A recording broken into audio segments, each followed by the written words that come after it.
Well, good morning, everyone. Miss Sunshine Royce Technician Eddy coming back to you live. And boy, it is a non-stop morning today. And what we have here is an ignition switch that had a broken key inside. Here's the broken key that we had that was lodged inside. It was jammed between the pins, and so we had it, and it was bent. So it actually prohibited the way to use a key extractor to remove it. So what we did, we went ahead and pulled the switch out. We took it apart, and this is what the inside of that lock looks like. This particular one in the ignition has 4 pins in it. It's only a 4-pin cylinder. There's your key right here.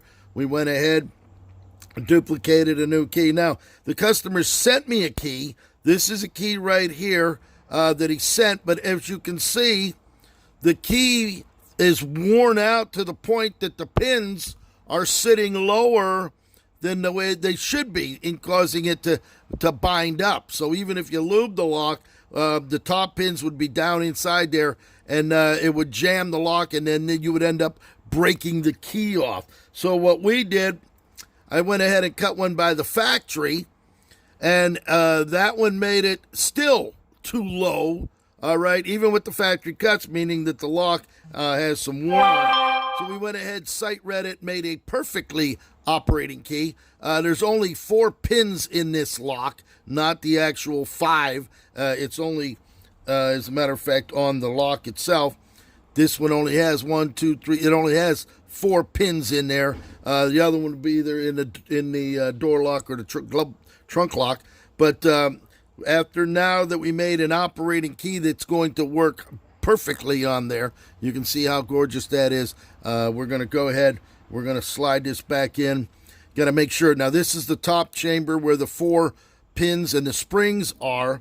So we're going to go ahead and we're going to slide this right back in. You can see the way it's machined. Yale did a fantastic job on this.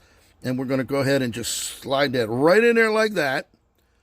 Look at that. Now, that's the way it's supposed to operate. All right.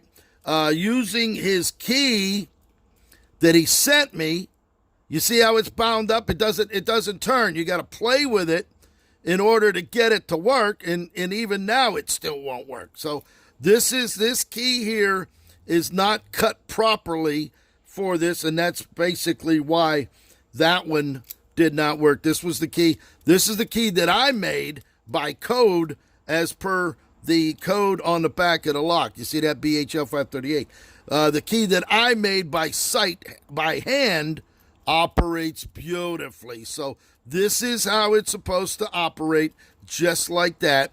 And this way now, you got to be careful. You got to hold that in or you'll pull it out, because I didn't put the back piece on. So now what we're going to do, we're going to go ahead, we're going to put our retainer back on, put our machine screw in there, and we're going to go ahead and screw that back down. Whoop.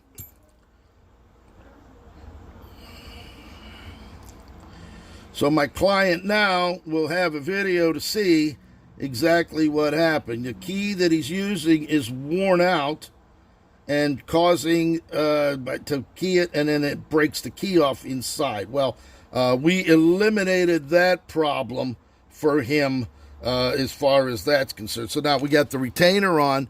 The cylinder now will not come out. And look at that. There it is. That's what it's supposed to do right there, okay? This was his original key, this DL, and that one, it'll turn, but you got to play with it, see? You see, I'm going to send this back to him. You see, you got to lift up on the key to push those pins up, and then it will turn, but it'll only go one way. So there it is right there. I'm going to give him that one. He can have his old key back. This is the one I cut by code. That one operates it as well. Still a little binding on it. But this key, look at that, beautifully, just like that. So I'm going to make him another key like this, so he'll have one that actually works. Obviously, we're going to go ahead and put this all back together. Here it is right here. It's a very simple, basic operation. We go ahead, it still has the screws in it. We go ahead and put our lock back on, just like this. And we shall get it completed. Actually goes this way. as such. Push our screw down in there. We'll hold our finger on it just to keep the thing down so we can put our washers and our nuts back on it.